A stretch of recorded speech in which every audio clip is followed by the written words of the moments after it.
So you wanna be a picture book writer, then you gotta write picture books. And you're gonna need a bucket load of bright ideas for titles, plots, and hooks. If you're partial to prose or you're raring to rhyme, then repeat after me. It's a challenge, but I'm gonna tackle each story 1 month at a time with 12 by 12. Hello, everyone, and welcome back to the 12 by 12 Picture Book Podcast. I'm Julie Headland. I'm a published picture book author and the founder of 12 by 12. And I am here today with my dear friend, who I give the moniker Marcie the Hair Colleen. We have known each other for, I don't know if I even want to say how many years. We're in the 15th year of 12 by 12, and you're a founding member, and we knew each other before that. Well before that, yeah. So you guys do the math. But the way that I used to spot Marcie at conferences, we were both looking for an agent at the same time.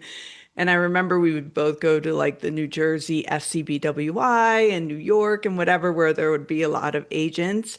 And I would see her hair from a distance.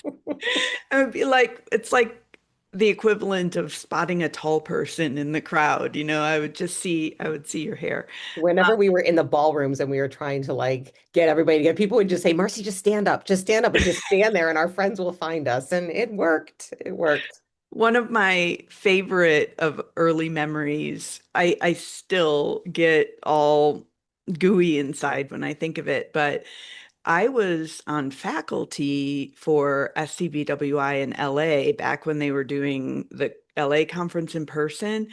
And it was a bit of a fluke because I had just published a couple of storybook apps. So it was like what, 2013 or 2014? And everybody thought storybook apps were going to take over the world. And it just so happened that they were looking for somebody to speak about this because Lynn had been at the Bologna Book Fair and had learned about storybook apps, and she was driving my agent to and my agent's like, well, I have a client who's not. So anyway, I'm on faculty, and I don't know if they still do this or not, but they would have each faculty member walk across the stage. Oh, I remember You that. remember? And they had to say a word. Yes, a word. And I have no idea what my word was, but I remember being so terrified because it's like hundreds of people in this room. Nobody knows me, And I remember I got announced, and you and I think it was Elaine Jones were like, yeah, wow. fangirling. Yeah. And you're like whistling and everything. And I was just yeah, we knew who you were. Oh my God. But anyway, we have been through so much together over the years, and it has truly been one of my greatest pleasures to just watch your career blossom and take off. And of course, being friends, we know some of the backstory on some of this. There may have been beverages consumed at certain points in time. But Marcie, if you are unfamiliar with Marcie's work, you should go to her website at marciecolleen.com. She is a multi-published picture book author, which is how we came into each other's orbit. Some of her books are The Penguinaut, which was your first published book, Love Triangle, which I adore as a fellow pun-loving person, The Survivor Tree, which might just be one of the most beautiful books ever. It's the story of the survivor tree in New York City and how they kept it alive after 9/11. Just beautiful. and then The Bear's Garden, and your latest is Friendsgiving. And I'm probably missing some. But in addition to that, you've also branched out and done a whole super fun, funny chapter book series, the Super Happy Party Bears, and then branched off even further into comics and graphic novels, which is what we're going to be talking about today. So, Marcie, first and foremost, I wanted to ask, in your own words, like, how would you describe this progression, in terms of what's your biggest love right now? Mhm. You know, I am just a lover of storytelling. I love storytelling. I love to make readers feel something, whether or not that is tugging at your heart or making them laugh, or kudos if you can do both in the same book. Um, and so I would say that my career, although I completely started out thinking I am going to be the punny, funny picture book lady, and that's all I'm going to ever do. And that's what I studied. And then as time went on, I started following my curiosity, and I was curious about lots of different kinds of books. Prose chapter books with the Super Happy Party Bears. That was a series that I was approached to write by my editor at Macmillan, who said, "We have this series that we've created in-house, and we would love to have you write it." And I was like, I don't know how to write a prose chapter book series, but you know what? I am a forever student and I'll figure it out. And I figured it Hmm. out. So, like, when I teach my chapter book classes, I'm like literally teaching you what I had to figure out on my own because there were no classes then. And then, following the curiosity beyond that, when I finished writing the Super Happy Party Bears, that was a year and a half of being on deadline constantly. And I was exhausted. And I just wanted to write something that nobody knew I was writing, like my dirty little secret. Like I just want to write something. And I was talking to my brother from another mother, Matthew Winner, and Matthew said, you know, you want to write a graphic novel together? And I was like, can we do that? We don't draw. Like, can we do that? And he was like, sure, we can. People do that all the time. You write the script. And so, really, Matthew was the first person who kind of we learned how to write graphic novels together. And it's just following the curiosity. And I don't I don't think I can categorize my writing in any one box because it's what excites me. Right now, I'm excited about writing funny graphic novels for kids. Hmm.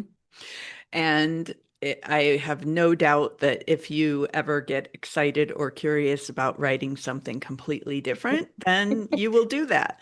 But in the meantime, I have another moniker for you lately, which is the comics queen, because you just went in with both hands, grabbed hold of it, despite the fact that you are not an illustrator. And speaking as someone who is also interested in the comics slash graphic novel format, but and has done a few little things, I've dipped my toe in here and there, but it's intimidating. And so I have to give you a lot of credit for just the bravery of going into this new genre where, you know, it's easier probably if you are an author illustrator. Oh, yes. Oh, yes. I mean, and I think maybe falsely, but I think that everything would be easier if I could just illustrate my own stuff. Yeah, so there you go, right? Isn't that the truth? Um, so one thing before we're going to go deeper into graphic novels, comics, the difference between that and picture books and so forth. But I did want to let our listeners know right away that we have something very exciting to announce on this podcast. And that is that Marcie will be teaching a 6-week course on comics and graphic novels, and 12 by 12 will be hosting it panel by panel, how to write comics and graphic novels, even if you can't draw. And this is one of the things that I love about my job as the founder of 12 by 12 and now the host of a podcast and also having so many talented friends in different areas is that I feel like a lot of what I do is just wish fulfillment, you know? Like I want to write graphic novels, but I don't know how, but Marcie does. So, hey, would you like to come and teach a class on this? Because I do feel like there's a lot of demand for comics and graphic novels now. Mhm. And if you're writing picture books in particular, it is a form of visual storytelling already. And so I think there's some, transferable skills there. So we're going to talk more about the specifics of the course at the end. It will start on April 20th, and today's episode is airing on the 19th of March. So if you're listening, you have a month to go and check it out. And you can do that at 12by12challenge.com. That's 12x12challenge.com/GN. And we'll come back to that at the end. You mentioned that you kind of made a joke, but the funniest jokes are the ones that are rooted in reality, right? So true. That wouldn't everything just be easier if you could illustrate? And I know that for picture books, this is kind of a perennial topic, that some agents and some editors are really only looking for authors who also illustrate. Is What has been your experience in the comics graphic novel space? Is there more room for authors only, or are you just like breaking barriers here? Um, yeah, the graphic novel space in children's literature right now is so rich. I mean, there's a desire for it on the readership end. Publishers have created imprints specifically now to acquire and publish graphic novels and comics for all ages. They're in demand, but we all know that when things become in demand like that on the creator end, they become saturated very quickly, where everybody's like, I want to write that too.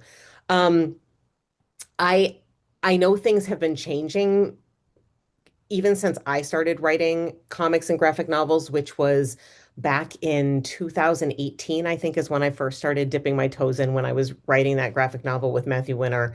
Um, you know, things have changed. There for a while, it was you had to have an artist associated with your project. And the sad truth is that publishing, and I'm hoping that this is getting better, has had a bad reputation of not paying their artists enough. And if you think about a graphic novel, writing those words is a lot less taxing on my body than somebody who's actually drawing every single one of those panels. And, for most graphic novels, there is also a letterer who writes in all those little letters and a colorist who has to color everything. They're um, very expensive and very detailed to be able to create.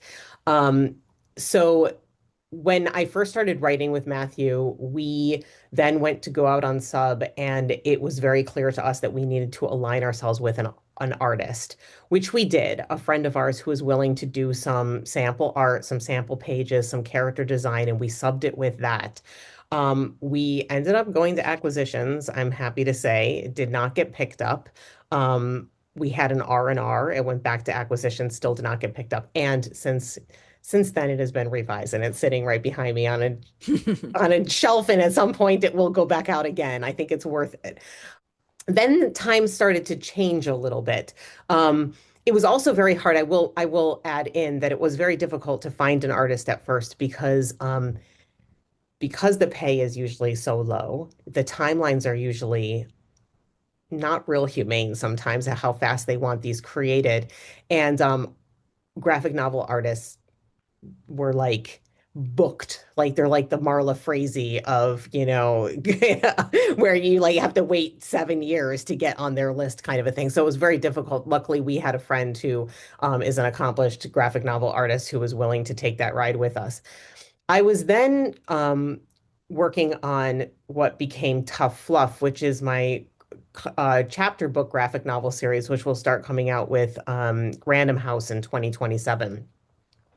At that point, when we first went out on sub with that, I was told you don't even have to write the whole manuscript because what happens is because there is such a there needs to be such collaboration between art and words that the publisher wants to put the artist and the author together to create together. And I was like, okay, this seems really weird. So I wrote a couple of chapters, sent in a synopsis, and in the time that that circulated around, my now editor at Random House came back and said, "We love this, but we would love to see the whole manuscript." And I thought, Of course I, they did, oh my God, but you know right? what? I did the cardinal sin that they tell novelists not to do. I Oh hadn't no. written the whole thing. And I was like, oh, great. Yeah, I'll get that to you. And then as I started working with my synopsis, I realized the synopsis isn't any good. And so I started reworking it. And luckily, it turned out to be a much stronger piece. And they acquired it writing only Wow. and then went out looking for an artist. So it can be done. It can be Yeah. done. I think it depends per house. I know that there have been some imprints that have come about that will only look at author illustrator comics projects. I think it's because of the influx of so many people writing them. They just have to find some way to weed it out. But I did it. So Hmm. I think other people can do it too. And I know lots of other friends who have had the success of having a graphic novel series or a early reader graphic novel or something and also do not draw. Yeah. I know two other people who are 12 by 12 members who have graphic novels that they wrote and did not illustrate and did not submit with illustrations. Yeah. But now I want to give you the opportunity to pitch. Give us your pitch for Tough Fluff so we can Oh, be looking for it. all It's right. such a great title. Oh man, it is let's see, I don't even have a pitch ready for this yet because it's another year off. But so it is going to be a 4 book series so far. It stars Eunice, who is an ex-acrobat sheep who is she has a really shady past and a secret past, and she is trying to get away by being in this lush area called Breezy Bottoms where nothing ever happens. Easy And bottom. yes, that's a fart joke. There are lots Yeah. of fart jokes in it. And I originally pitched this series as Shaun the Sheep meets Die Hard. And I think that that Mm. actually does speak to the tone, even though neither one of those are children's books. Right.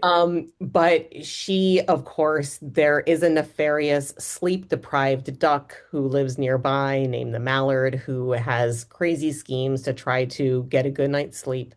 And in the first book, his scheme is to kidnap all of the sheep that she is hiding in the flock with, so that he can let his predators count the sheep and they'll fall asleep and then he can sleep. I see. So she has to become her alter ego, Steel Wool, to thwart his efforts. And she runs into a super energetic fanboy of a squirrel named Argyle, who wears a sweater that she actually knitted for him. But the only reason why she knitted it for him was because she wanted to be able to tell which squirrel he was in the group so she could stay far away from him. And then the narrator is a character also, disembodied voice. It's really madcap. I've had so much fun writing it, and yeah, so the first book, A Sheep to Count On, comes out in the spring of 2027. And it's illustrated by Chad Thomas, who I used to work with at Epic. When I worked at Epic, he was the lead artist on Cat Ninja and did some of my Time Buddies episodes too. So we've worked together before. Oh, that's so great. I just cannot stop laughing. I'm cannot wait for this. So, speaking of epic, just give us a quick and dirty what you did at Epic, because I'm not sure all of our listeners will know what that is. And I think it could be a really good resource for people wanting to just read more Oh, comics and yeah. graphic novels. Yeah, so Epic is supposedly the world's on leading online digital reading app for kids. And one of the reasons why Epic has become so popular over the years is that it's free to schools to use during school hours. And kids also get a chance to use Epic after school for a certain window of time for free. It is kind of like the Netflix of kids' books in the fact that they have books from third-party publishers on there. They have deals with several publishers to have their books on Epic, a digital style. Some of them are read aloud, but some of them are just flip through. But they also have their line of Epic Originals, which is all their original IP. Their most popular being Cat Ninja.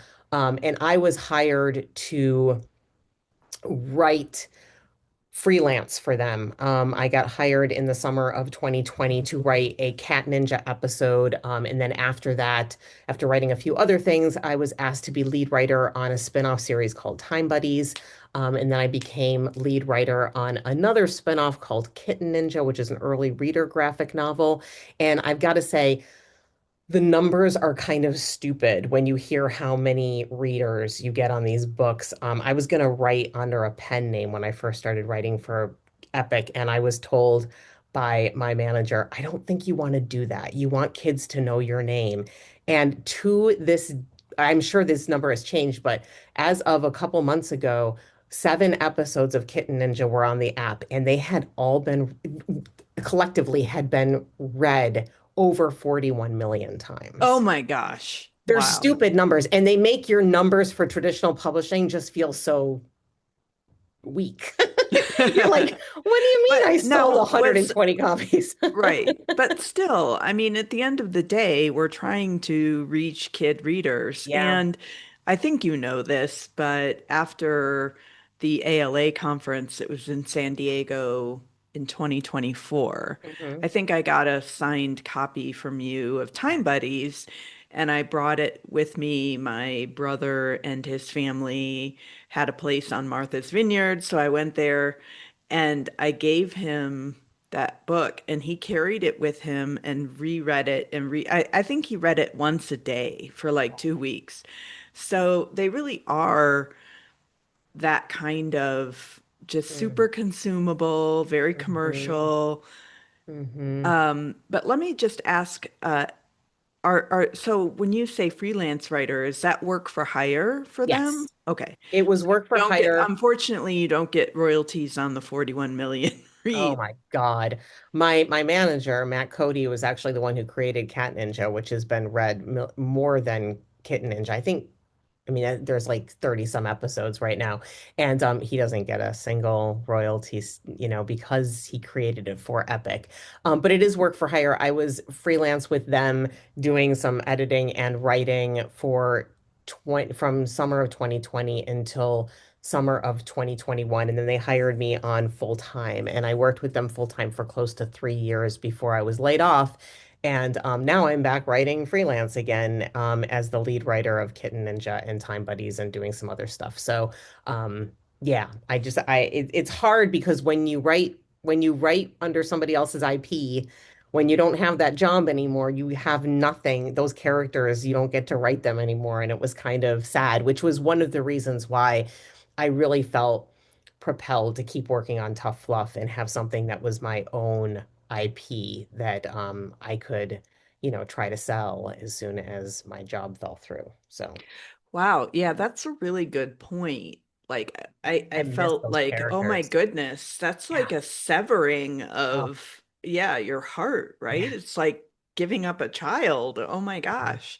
We And had a then rule. We had a rule at Epic that when we would brainstorm ideas, like IP ideas, you always brought your second best idea.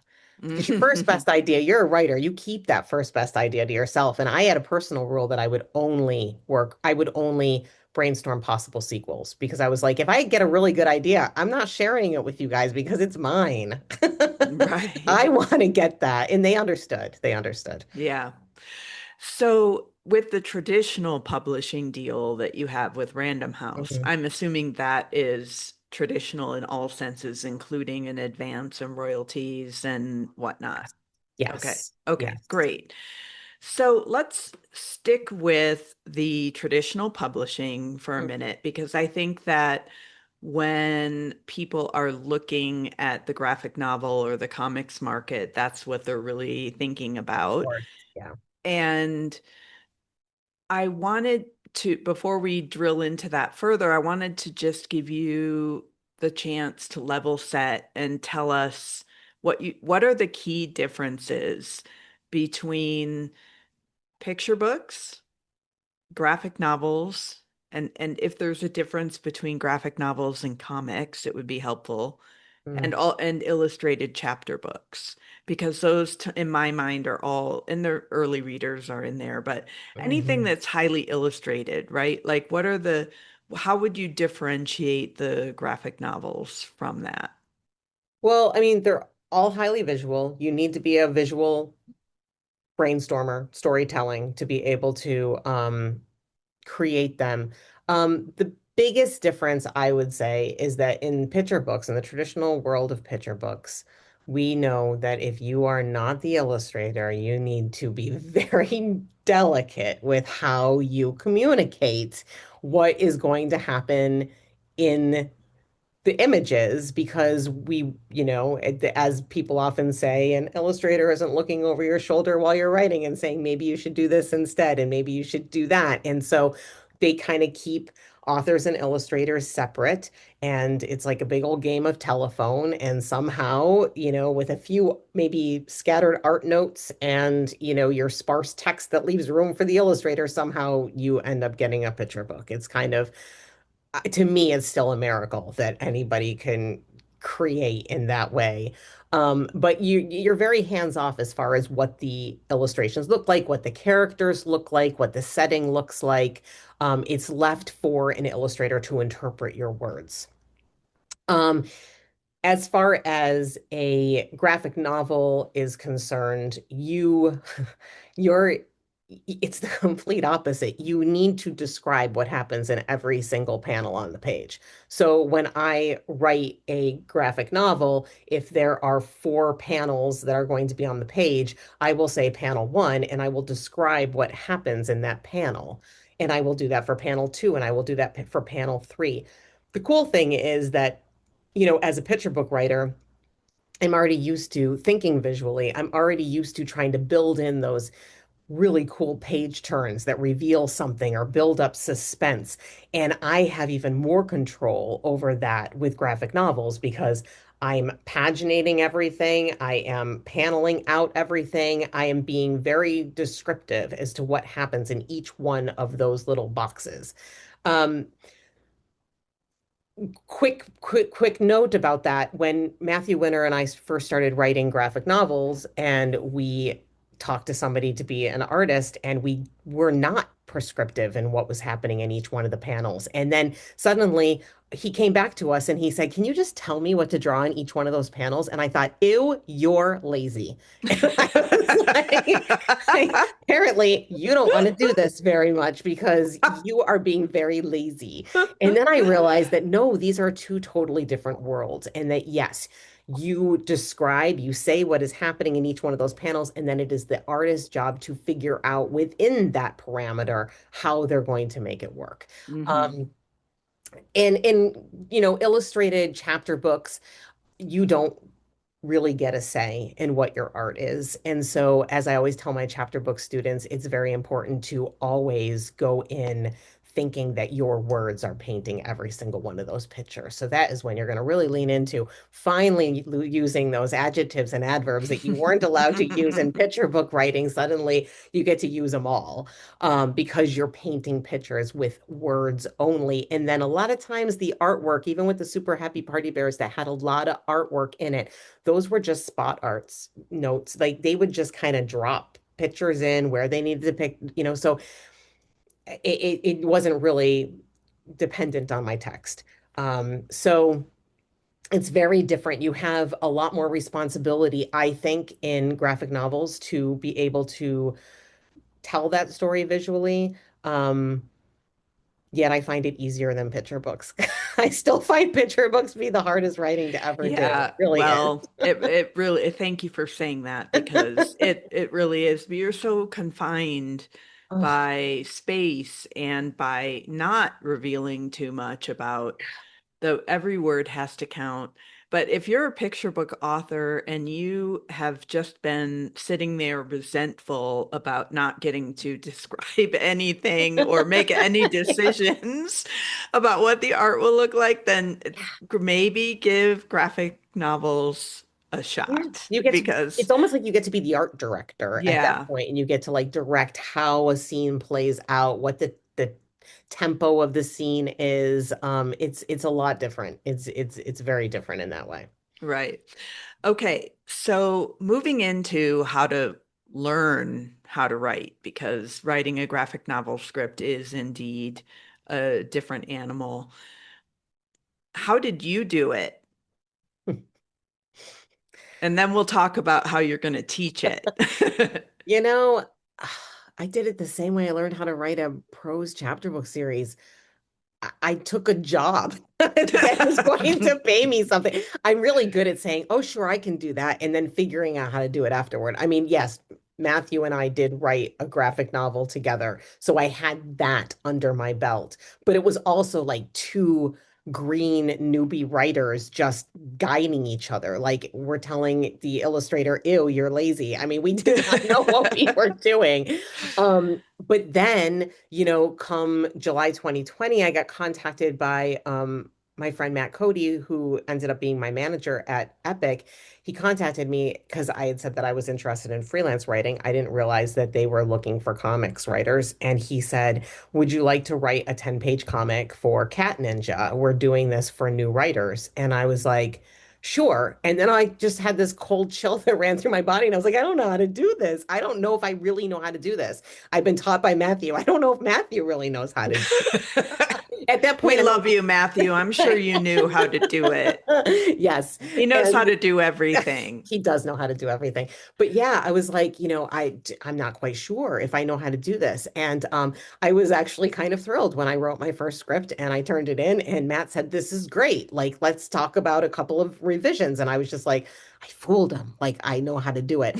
So it comes with reading a lot of graphic novels, and of course, reading a lot of graphic novels in the age level that you are going to read, that you're going to write. I was lucky that my first foray was with an existing IP. So I went on Epic's website and I read all the Cat Ninja episodes that I possibly could to know the world and to know the format and the tone, um, and use that to guide me, and then, kind of figured out how to script along the way. And I will say, we will in the class be talking about how to script, but I will say that there is no standard. There is no Mhm. one way to script a graphic novel. And everybody kind of just finds their own way that works for them and works for the people that they're working with. And so I found my style, what worked for me in that. Um, but yeah, it's like a baptism by fire. I mean, I do this to myself all the time. And please, if you ever hear that I'm going to take a novel, like if somebody's going to let me write a novel and I have no experience, please don't let me say yes. Please tell me, Marcie, maybe this is the time that you don't say yes just because I you're don't know. excited to learn I something don't new. know. I was at a conference one time and Dan Yacarino was the keynote and his Yes. whole thing was say Yes. yes. I Say think that yes. was, yeah, say It was yes. I think it was New Jersey, It was SCWY. actually, And come to think of it. have never forgotten that Yeah. keynote. Say Say yes and yes. then figure it out later. So Correct. I listened to Dan Yacarino, so that's the reason why I am here. Thank you, Dan. Fun fact, I have actually written a picture book-ish graphic novel years ago, and it was we have this another connection, which is we were both at different times and then together once.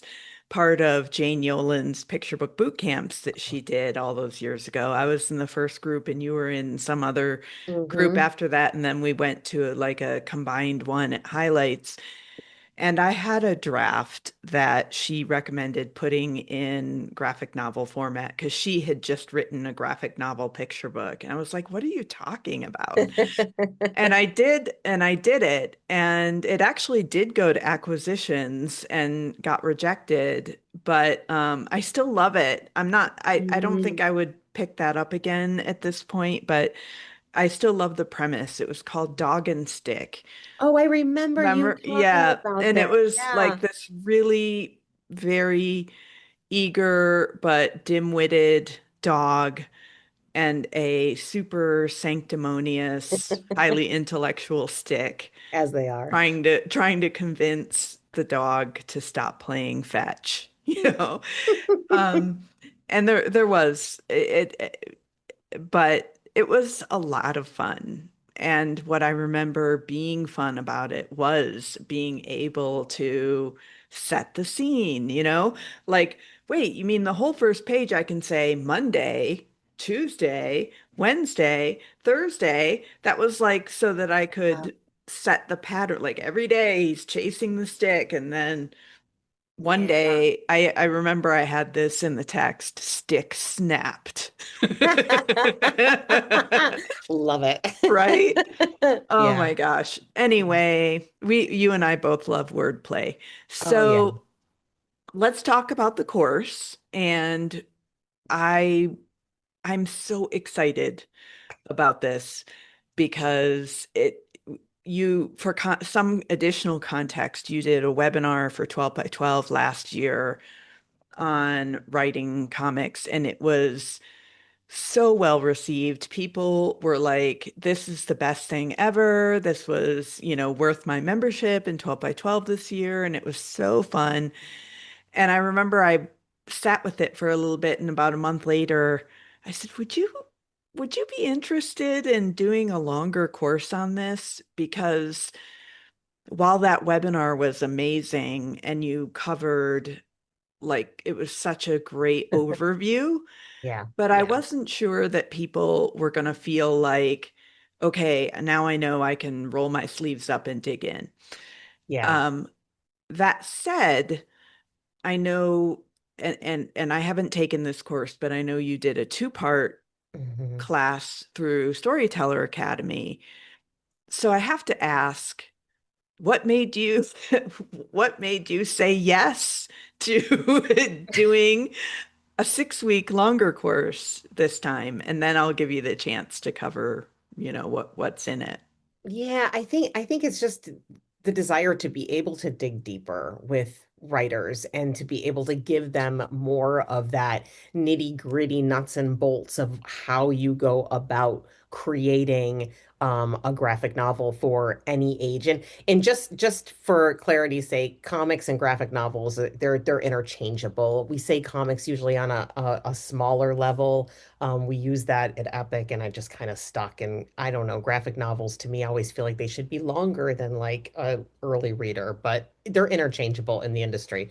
But yeah, it was just the ability to kind of go through a journey with some writers and really give them the nuts and bolts so that at the end of the 6 weeks they do feel like they can continue on more than they would after a, you know, two-part 4 hour workshop or a 2 hour webinar. Right, right. And you will have homework if Oh you yeah. sign up for this. So that means you're going to actually be working. In the course format, you say that there will be live sessions every week. Those are going to be held on Monday nights starting April 20th. One of those Mondays is Memorial Day, so we'll probably move the last one to the first week of June, Yeah. which is great because then people will have a chance to get caught up on whatever they might be behind on. I'm not saying that writers procrastinate or anything. There's no illustration or drawing required. If you are an author or illustrator, certainly you can draw alongside it. But if you are a writer only, and you're interested in graphic novels, this is especially great chance because you're not expected to have any illustration experience, nor are you expected to illustrate alongside what you're writing. None of the homework will be that. Nope. Um, do you want to go through and just say what's happening week by week, or do you want me to? Sure, no, I can. I have the schedule here. So the first week is all going to be about understanding how you tell stories with comics. What are comics? What are the parts of a comic? How do they work within the page, within the story?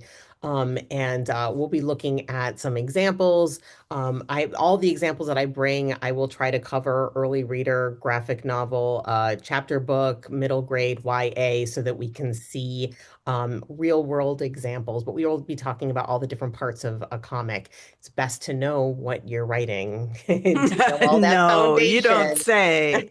But then we're going to, in the second week, we're going to get into how putting all those pieces together can create a visual story. And so we're going to be looking at taking prose and turning it into paneled stories. I know some people who have been hired to take a series like a prose series and make it into a graphic novel. Um, and so we're going to be looking at how do those different between prose and paneled work. And our assignment is going to be script a one-page comic scene using action.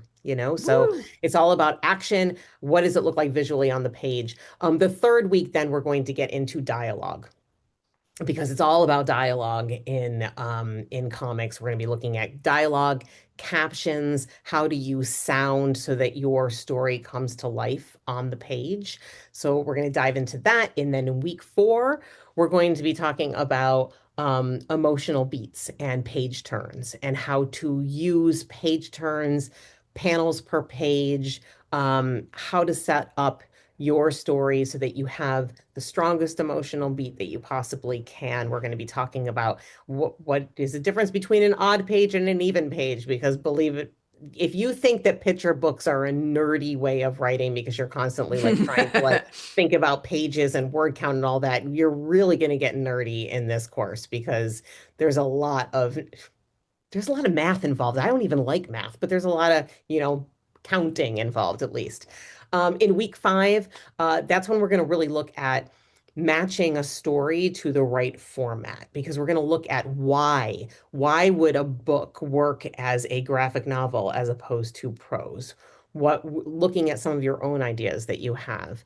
And we're going to look at what the different age categories are and how comics differ per age category, because they do. They widely differ with page counts and with panel page on pages and whatnot. So we're going to look at that.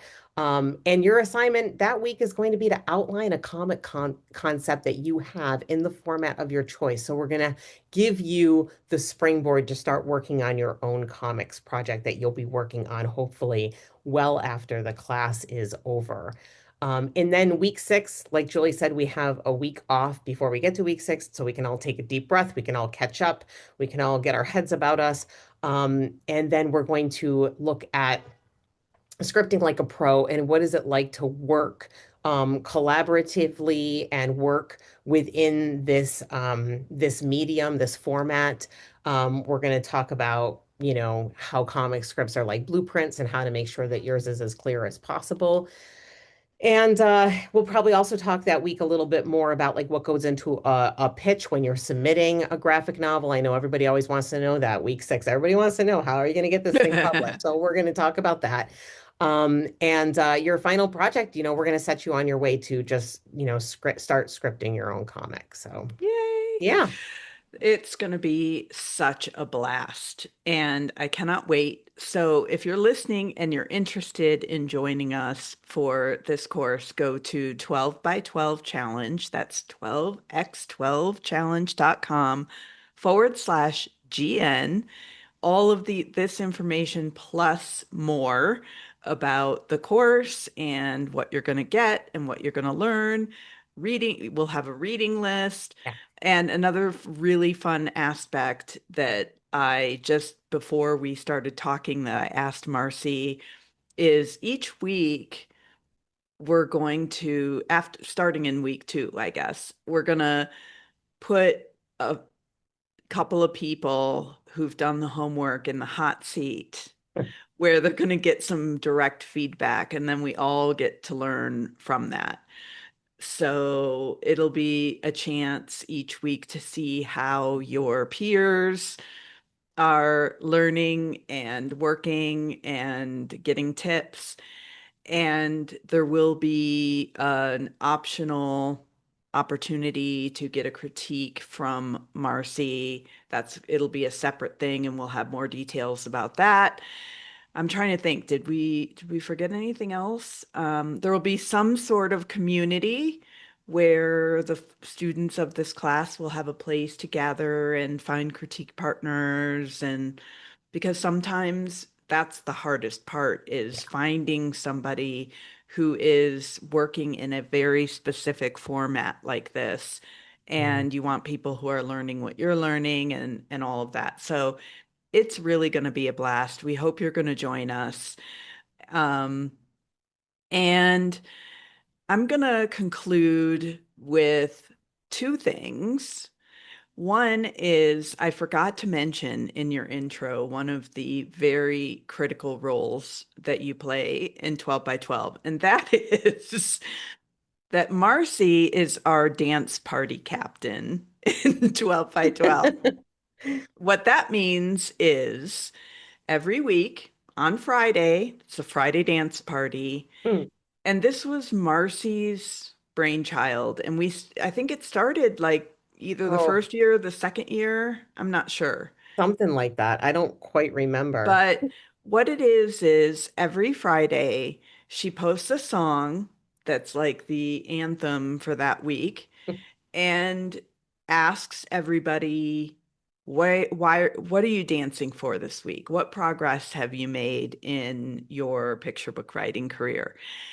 And it's everything from the tiny little steps to the big, I got a book deal or my book birthday was this week, and everything in between.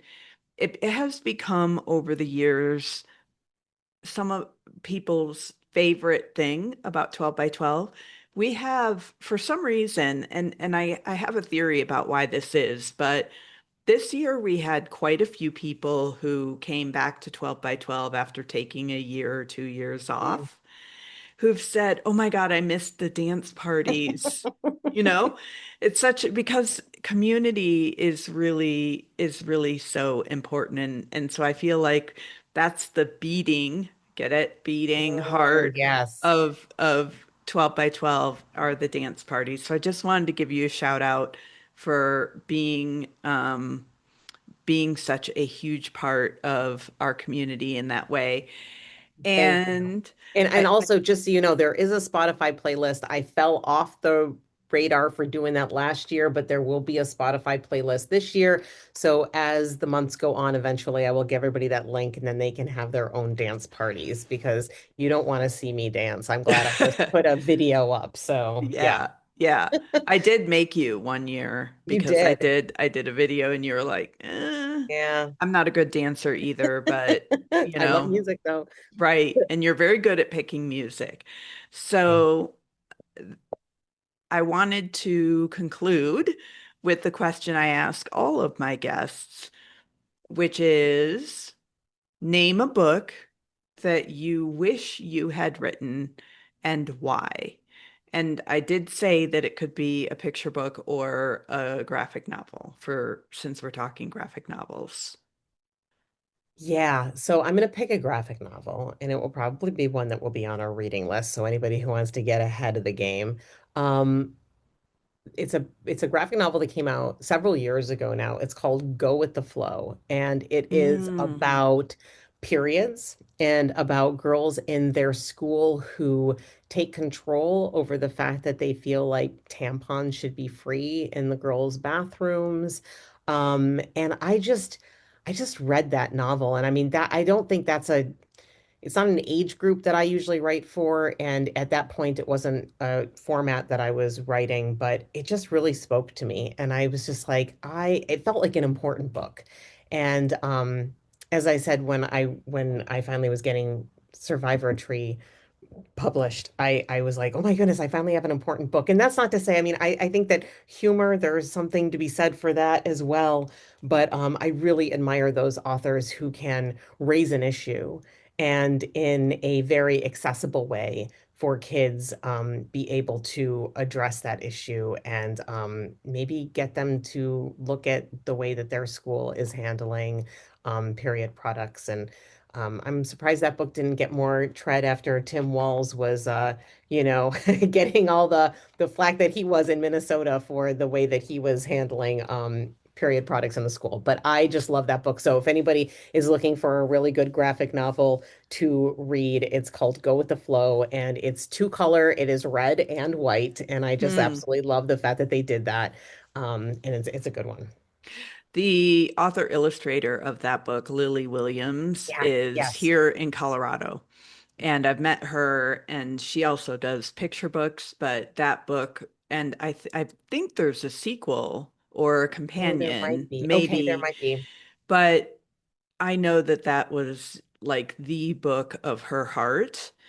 It comes through. And yeah, and she's on TikTok if anybody wants to try to find her. And she had a lot of videos about how much Mm. work went into that book. And she also talked about what you mentioned at the beginning of this episode, which is how hard it is on your body, Mm. the physicality of illustrating a graphic novel is so immense, and I learned a lot about that from her, and it gave me an even greater appreciation than I already have for artists and illustrators and graphic novelists.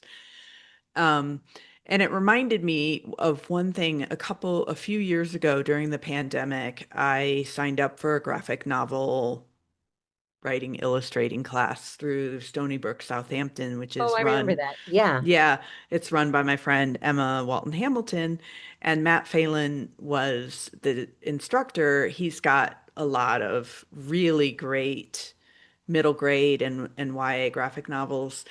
But one of the things that he said that really gave me hope as a writer only was he writes all of his scripts first. Mm. And he said he learned that the hard way because if he was like, I'm doing all these drawings and things, and then I realized like, ooh, this isn't quite working, and you've done all this work on the illustrations, and then you're going to change something, and it's not like you can just, like with text in a picture book, say you can't move things, or you can't Nope. just.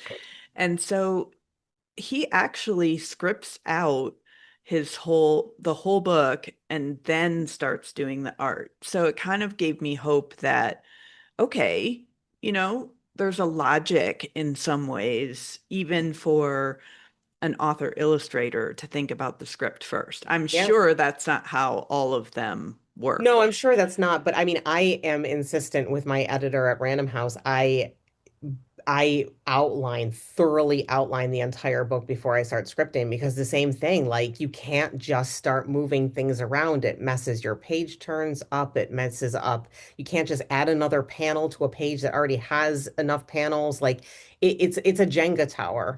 And so I'm very the pre-writing I think is really, really important when it comes to a graphic novel, whether or not you're illustrating it as well or just writing.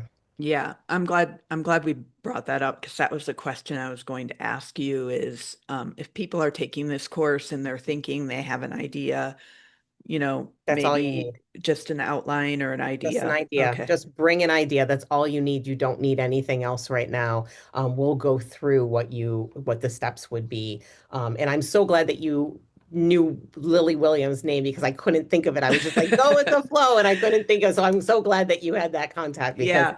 I wanted to shout her out. Yeah, it's just a very uh coincidence, Yeah. that she's here in Colorado, and I haven't read the book, but now I'm inspired to read it. But I did talked to her about it and watched a lot of the content that she created around it. So, yeah. Okay, my dear Marcie, I think we're going to have to close down for today, but I appreciate you so much. I appreciate you being here. Again, go to 12by12challenge.com/GN, and you will have all the information that you need about the class, including how to sign up. Very important. And you can find me at julieheadland.com. You can find 12 by 12 at 12by12challenge.com and Marcie at marciecolleen.com. And we will, It's actually this is oh, that's right. marciecolleen.com. Yeah. This is My name was marciecolleen.com. taken for some reason. Okay. Well, we'll have all these links in the show notes Yes. too. So um, just very, very, just such a delight to have you always as a guest, but especially as a friend and a co-creative. Thanks, everybody. Thanks, Julie. Ciao Bye, for everyone. now. Bye. Do it together so never you fear. It's a handy little way to help you kick into gear. You're amazing, exciting. Look out, 'cause you're writing 12 by 12. 12 manuscripts. 12 by